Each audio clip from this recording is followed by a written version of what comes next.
The views and opinions expressed on any program are those of the producers and/or the persons appearing on the program and do not necessarily reflect the views and opinions of FRC Media, Bristol Community College, or the City of Fall River.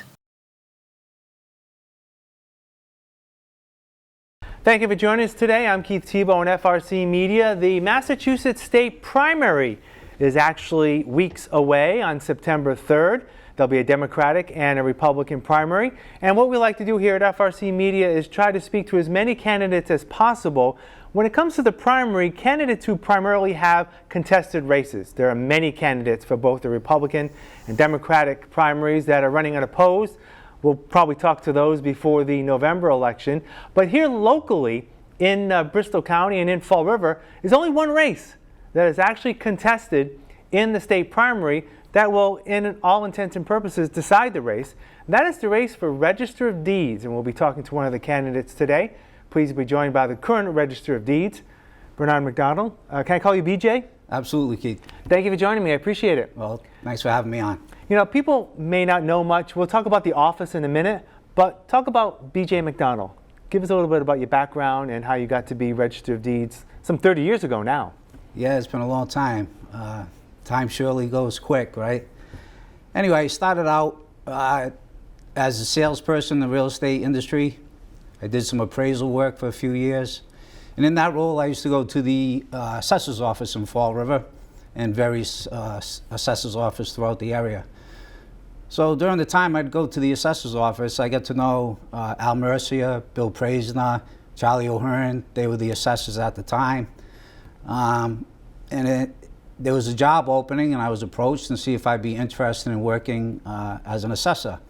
And Carlton Viveris was the mayor at the time. So everything obviously went through the mayor. So I had a good recommendation from Al Mercia and went to the mayor. The mayor approved it, and I became an assessor, an assistant assessor for the city of Fall River for about 6 years. So that, coupled with my college experience, I went to UMass Amherst. I graduated with a concentration in facility management. And I think my background, coupled with my family and friends, uniquely qualified me for the position as the Register of Deeds. In my role at the assessor's office, I used to go to the Registry of Deeds on a weekly basis.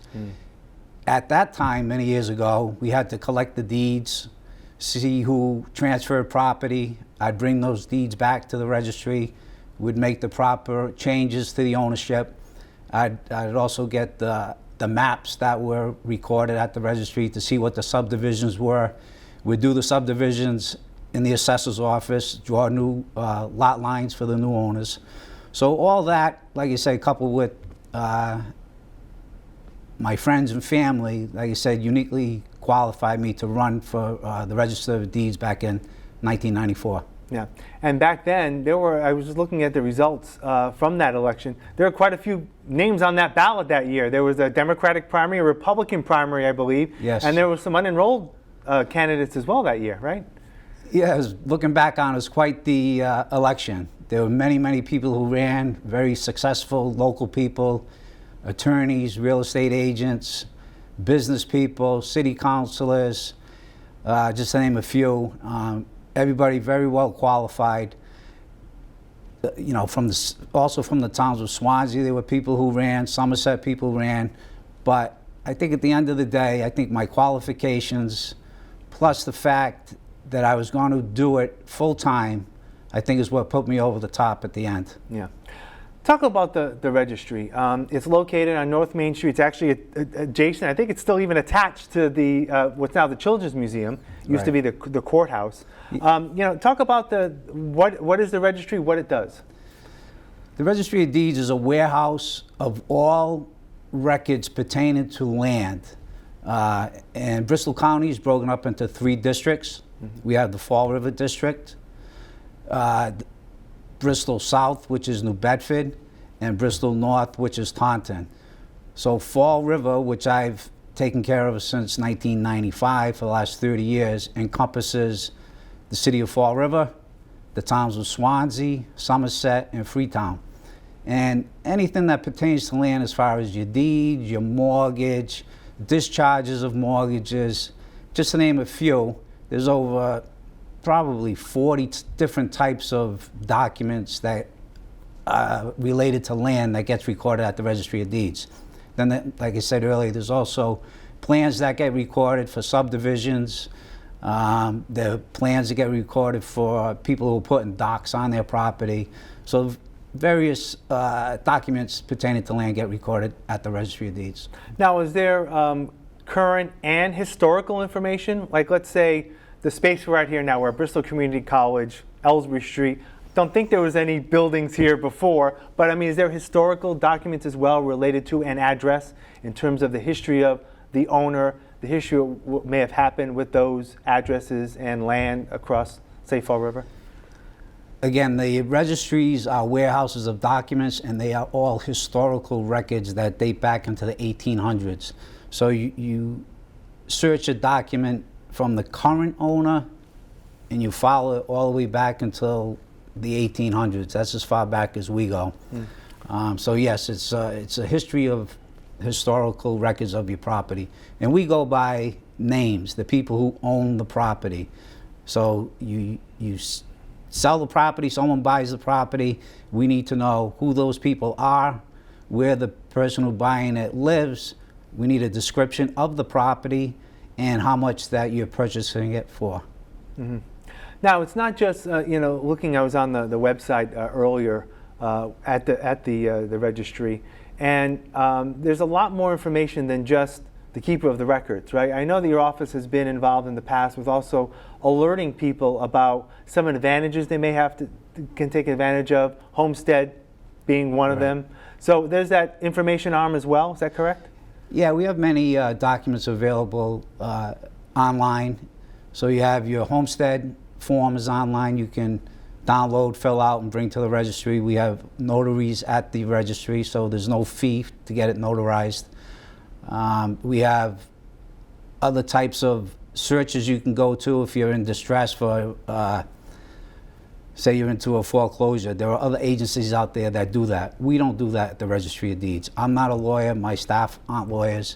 That's what lawyers are, paid to do. That's what they went to school for, and they do, foreclosure and assistance to people. And there's a lot of state agencies out there that assist people who are in need, and will help direct people to those agencies if needed. How big is the office? How many staff do you have?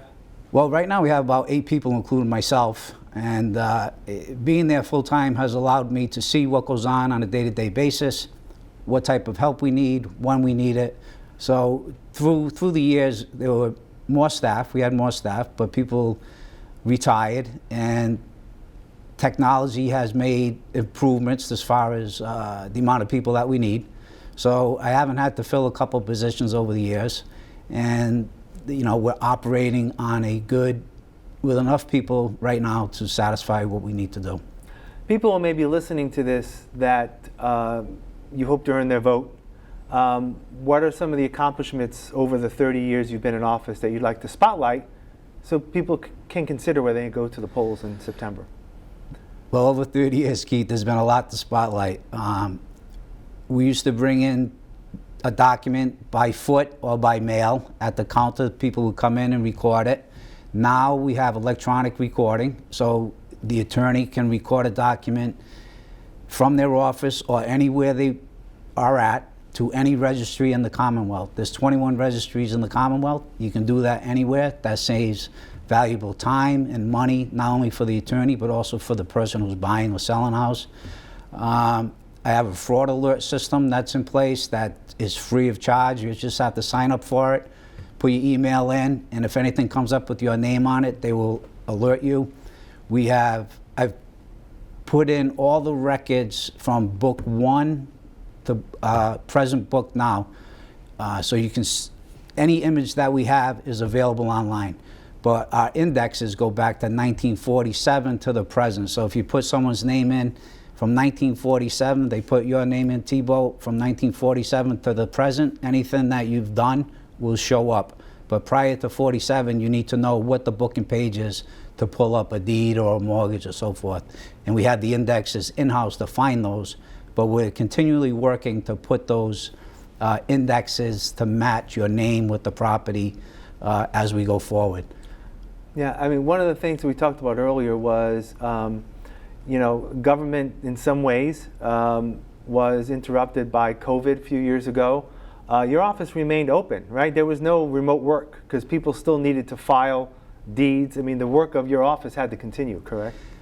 Yeah, and I appreciate the work that my staff did. We were one of the only, few agencies that remained open. We remained open because it's a necessity. Commerce had to keep moving.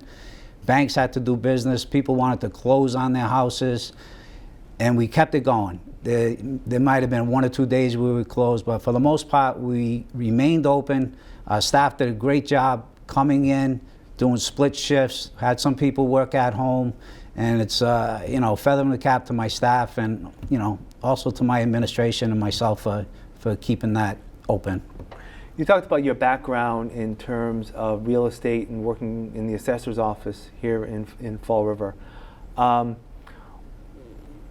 you said you're not a lawyer, right? A lot of people think, they think something that's sort of like legal related, that someone needs to be a lawyer to be, say, a register of deeds or pick another county office. Right. So in your view, it's the experience in real estate that you feel is more important than necessarily having a legal background?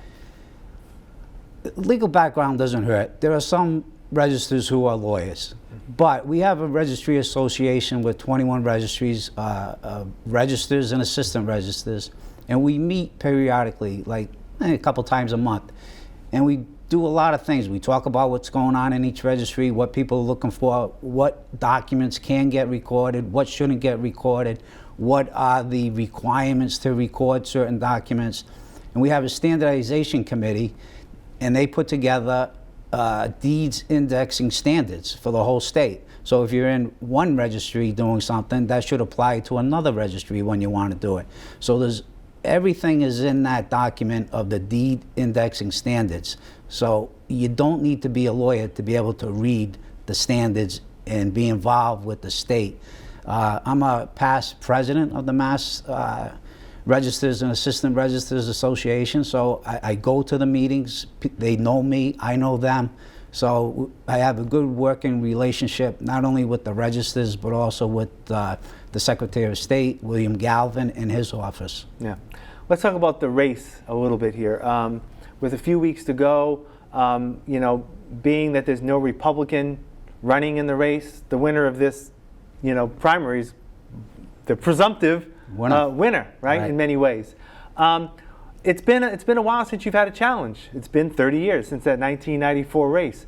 What's different from you? I know you still campaign, and it's a 6-year term, so people know, the Register of Deeds. You still campaign even when you were running unopposed, but it's different this time because you do have a challenger, Christopher Carrero, who has been involved in politics in the town of Swansea. I mean, what's going to be different for you this year that you really haven't had to face in 30 years? Running a campaign is different, right? Like you said, I didn't have a challenger in the past, and I would like to attribute that to the fact that I've done a good job.